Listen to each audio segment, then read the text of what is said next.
আলহামদুলিল্লাহ, মহান আল্লাহ রব্বুল ইজ্জত জুল জালালের দরবারে লক্ষ কোটি অগণিত শুকর সুজুদ যে রব্বে করিম অত্যন্ত দয়া ও মায়া করে আপনাকে আমাকে অত্যন্ত মহাব্বত করে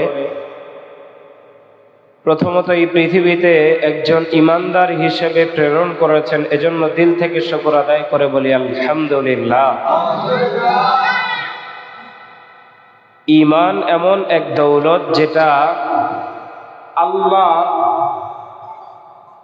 নেক দৃষ্টি ছাড়া কারো পাওয়া সম্ভব।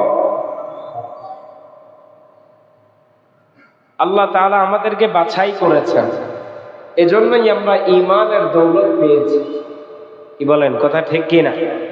আল্লাহ আমাদেরকে বাছাই করেছেন, এটা আপনাকে মানতে হবে। হাদিসের মধ্যে আসছে, প্যারে নবী সাল্লাল্লাহু আলাইহি ওয়াসাল্লাম